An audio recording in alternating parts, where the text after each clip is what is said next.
people, my name is Meiline and I have been in the fashion industry for over 18 years and I also started my brand called Dragonfly. Now those who have seen my videos before will probably know all of this already, so I'm sorry for repeating myself. Now, I'm here to give you some valuable tips on how to start your own fashion brand. I will be tackling a topic that will break down and help you reach your goals. So let's get started on this week's topic, an introduction to a sustainable brand. If you have been considering going green with your business, I will explain and highlight ways in which you can. Before we delve into it though, don't forget to like, subscribe, share with friends that would benefit from this or any other of my videos. I would totally appreciate it. And feel free to ask me any questions in the comments below. Now, I will go over a few tips on what to look for, some definitions of terms, and ideas to help support this vision. Unfortunately, a sustainable brand will never please everyone. At the moment, there's no way of producing a 100% sustainable product when you consider emission, raw materials, and everything that goes into a product. Because of this, it's important to clearly outline your mission, your views, and beliefs so that a customer can make an informed decision. Sustainable fashion, or you can also call it eco-friendly fashion, environmentally friendly fashion, low environmental impact fashion, is different to ethical fashion, although many do see them together. So let's just clear that up. Sustainable fashion refers to a brand's impact on the environment, while ethical relates to the health and well-being of any people and animals involved in the production process.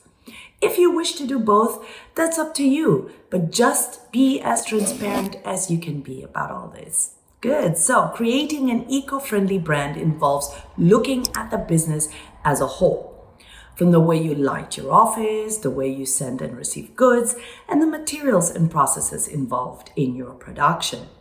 Customers are expecting brands to be sustainable, not just their clothing. So if you send their products wrapped in lots of plastic, they'll most likely be left disappointed. Many sustainable clothing companies offset the carbon on their deliveries and use recycled packaging that is biodegradable, for example. In the development side, create pieces that will have a long shelf life and consider the afterlife too.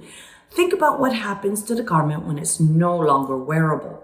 By using entirely bio-based materials, one can ensure that clothing will decompose easier rather than sit in a landfill for the next few hundred years. If you're using fabrics like recycled polyester, yes, this helps to put existing plastic to good use, but it will be in the trash for hundreds of years as it is essentially plastic. To find a way around this, some brands have introduced recycling schemes, repair services, or they encourage customers to upcycle their products or give them to someone who likes to sew. Please do your research and contact them to include it into your marketing strategy. Try to avoid greenwashing. As sustainable has become something of a buzzword, some brands and suppliers are using this term even though their products are actually bad for the environment. This is what greenwashing is, hence why it's especially important to be transparent. One way to ensure your fabrics are sustainable is to look out for recognized certifications such as Oecotex or GOTS, the Global Organic Textile Standard. If you're unsure if a certificate is genuine or you don't know what to look out for, you can contact these agencies directly to check against their database. When it comes to manufacturers, the more you know and trust them, the more transparent it will be and the better the collaboration and long business relationship you will have. It is important that both your values and philosophies align. They need to be reliable, so if you can't visit the factory yourself, you can arrange for independent inspections by organizations such as QualSpec. See the website here. And don't worry, I will mention all of this in the comments below. For sustainable production, you'll want to ask the supplier about their methods, such as closed-loop manufacturing. For instance, if you're dyeing fabrics, you'll want to know if that water isn't wasted and poisonous dyes aren't released into local rivers. You could ask them where their energy comes from. For example, do they use clean energy like solar panels? And what steps they've taken to reduce emissions.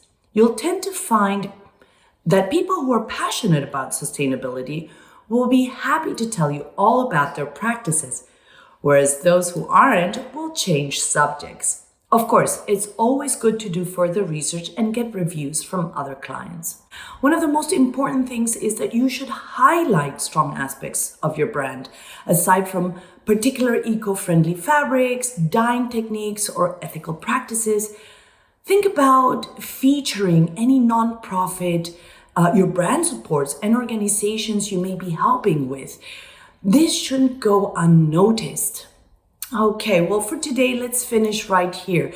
There will be a video on factories and vendors eventually. For now, I would simply love to hear from you. If you have gone through this process or you understand more about sustainability or there's some tips and tricks you'd like to include, please let our tribe know. That would be amazing. Do add it on the comments below. And don't forget to like, subscribe, share with friends that could benefit from this or any other of my videos. I would totally appreciate it. And feel free to ask me any questions. Looking forward. Bye.